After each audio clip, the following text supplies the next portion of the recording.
Gakaslab adalah asosiasi yang menaungi pelaku alat kesehatan di Indonesia. Dan kali ini, di kota yang terkenal dengan sungai terpanjangnya di Sumatera, ingin mengoptimalkan kemandirian alat kesehatan di Indonesia. Di mana lagi kalau bukan di Jambi?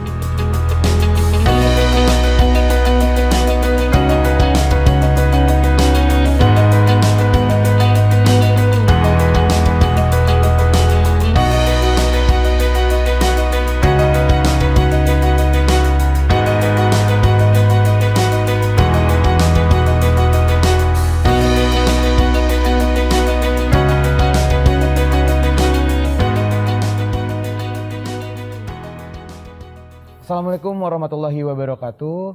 Saya Evan Alfreda, pemirsa Viga TV. Hari ini kita sudah ada di Pulau Sumatera dan tepatnya ada di kota Jambi. Dan hari ini kita sudah kedatangan orang-orang penting yang sangat berkontribusi dalam kemandirian alat kesehatan di Indonesia. Hari ini kita sudah kedatangan, selamat datang Ketua Gakaslab Jambi, Bapak Alex Chandra Erta Eskom MM. Selamat datang Pak. Lalu sudah ada Bapak Sekretaris Jenderal Gakaslab Indonesia, ada Bapak Dr. Randi H. Teguh MM. Selamat datang Pak. Dan juga ada Ibu Dr. Dian Agustina Rozi, Ketua Bidang Sumber Daya Kesehatan Dinas Kesehatan Jambi. Selamat datang Bu. Selamat pagi. Iya, langsung saja untuk pertanyaan yang pertama saya ajukan untuk Bapak Alex. Pak, pertanyaannya, masalah apa sih Pak yang paling umum terjadi pada pengusaha alat kesehatan khususnya di kota Jambi saat ini Pak? Oke, baik, terima kasih atas pertanyaan yang sudah diberikan. Di Provinsi Jambi kita terdiri dari 46 perusahaan cabang lokal, pusat, dan 6 perusahaan alkes, lokal alkes.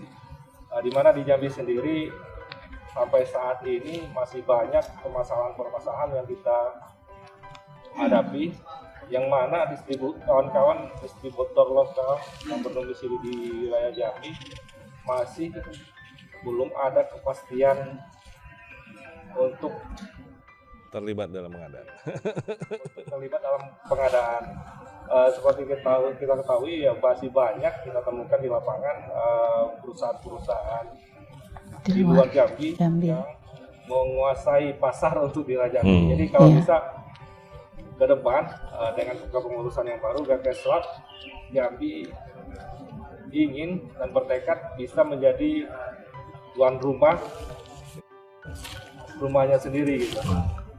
Kita juga mendorong untuk anggota supaya untuk lebih profesional lagi dalam melaksanakan pengadaan, kegiatan penyaluran dan lain-lain, sehingga kita bisa bersaing dalam artian dengan perusahaan-perusahaan nasional.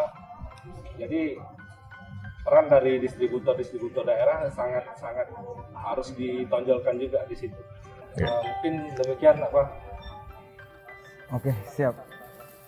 Terima kasih Bapak Alex atas jawabannya, atas penyampaian masalah-masalah yang diderita oleh Gakaslab di kota Jambi itu sendiri. Mungkin pertanyaan langsung ke Bapak Sekjen, Bapak Randi. Pak, apa sih pendapat Bapak Gakaslab Indonesia tentang peranan distributor daerah Pak? Karena berhubung banyaknya anggapan bahwa lebih ekonomis bila alat kesehatan dikirim langsung dari Jabodetabek dengan berbagai moda transportasi seperti Grab, Gojek, yang katanya ini lebih efisien Pak. Coba monggo Pak tanggapannya. Baik, terima kasih Mas Ivan. Jadi memang sebenarnya peranan distributor di Indonesia secara umum itu masih sangat diperlukan. Apalagi kalau kita mengingat Indonesia dengan struktur geografik yang kepulauan, yang sangat luas dari ujung timur ke barat, utara ke selatan. Peranan distributor itu tentu sangat penting. Distributor atau yang namanya kegiatannya adalah mendistribusikan, adalah bagaimana menyalurkan produk-produk sampai kepada para penggunanya. Dalam hal ini kalau untuk alat kesehatan, rumah sakit, klinik, dan sebagainya. Khusus untuk alat kesehatan, jangan dilupa bahwa alat kesehatan itu adalah usaha yang terregulasi, regulated business. Jadi sangat terkait dengan regulasi aturannya. Dan kalau kita mengikuti standar internasional yang namanya ISO 13485, suatu supply chain alat kesehatan itu harus berlangsung dari hulu ke hilir, dari sistem produksi yang sudah sangat baik, kualitasnya terjamin, harus bisa didistribusikan dengan baik sampai di rumah sakit klinik dalam kondisi tetap baik, sehingga tetap dalam kondisi baik pada saat digunakan di pasien. Sehingga makanya saat ini pemerintah pun, dalam hal ini Kementerian Kesehatan, punya sistem yang namanya CPAKB untuk memastikan cara produksi alat kesehatan yang baik.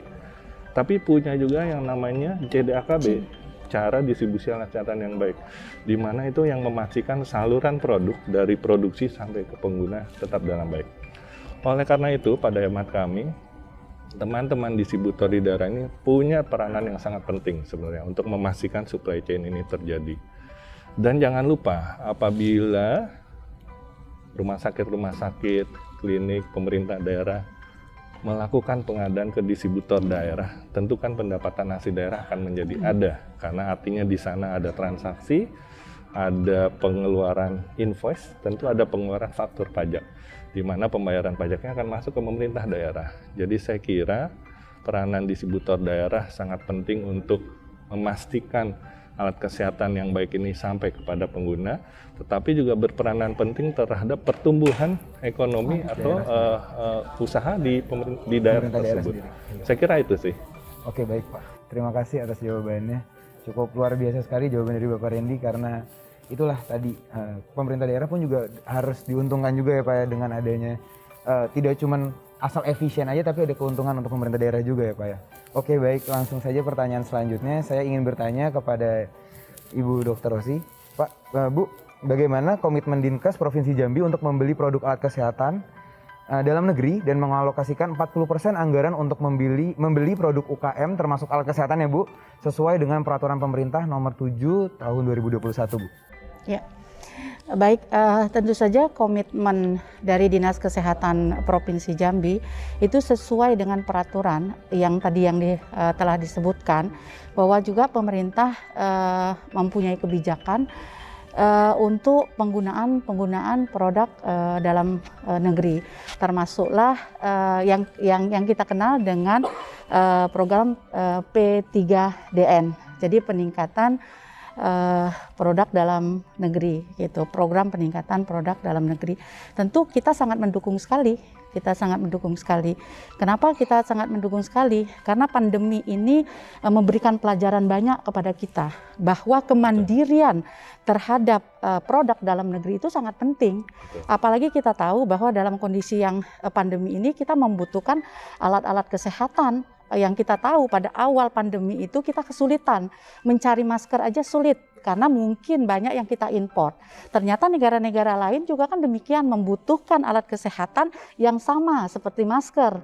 Nah, sementara kita produksi dalam negeri sendiri kan agak sedikit. Nah, untuk itu dengan adanya program pemerintah ini terhadap peningkatan produk-produk dalam negeri, ini kita sangat mendukung sekali. Nah, terutama juga sekarang ini belanja negara itu diutamakan terhadap produk-produk pembelian terhadap produk dalam negeri. Kami sangat berkomitmen, dan ini juga membantu teman-teman yang terutama yang tergabung di dalam Gakeslab. Yang kita tahu di Provinsi Jambi ini kita mempunyai 40 distributor alat kesehatan, 20 cabang dan 20 pusat. Nah, tentu saja mereka yang ada di Provinsi Jambi ini kita berharap perbelanjaan terhadap alat kesehatan itu dapat dilakukan melalui distributor yang ada di Provinsi Jambi. Tadi disampaikan oleh Pak Sekjen bahwa ini akan sangat membantu masyarakat kita dalam pengembangan meningkatkan perekonomian masyarakat. Di samping itu juga untuk lebih meningkatkan lagi gairah daripada para distributor ini untuk mengembangkan usahanya di Provinsi Jambi. Seperti itu. Tenaga kerja juga, Bu. Iya, tenaga kerja juga kan, penyerapan tenaga kerja juga kan sangat membantu sekali. Jadi kami tentu sangat berkomitmen untuk itu. Oke, mungkin perjumpaan kita sampai di sini. Menurut saya permasalahan yang terjadi di Kota Jambi itu sebenarnya bersinergi satu sama lain antara Gakeslab Kota Jambi, lalu pendistribusiannya dan juga Dinkesnya itu sendiri. Kalau misalnya kita tarik garis besar bahwa kita harus menjadi tuan rumah di kota kita sendiri dengan menggait usaha-usaha lokal dan menaikkan usaha-usaha lokal itu tersebut, sehingga menjadikan kas daerah juga semakin meningkat seperti itu. Jadi pendistribusian yang baik di daerah, lalu pengembangan usaha-usaha di daerah pun juga yang didukung oleh Dinkes, itu membuat Gakes Lab di Jambi dan perusahaan-perusahaan alat kesehatan di Jambi terus berkembang seperti itu. Mungkin itu saja yang bisa kita dapat informasinya pada hari ini. Terima kasih Bapak Alex, Bapak Sekjen dan Ibu dari Dinkes. Saya Evan Alfreda dari Viga TV. Terima kasih dan sampai jumpa. Assalamualaikum warahmatullahi wabarakatuh.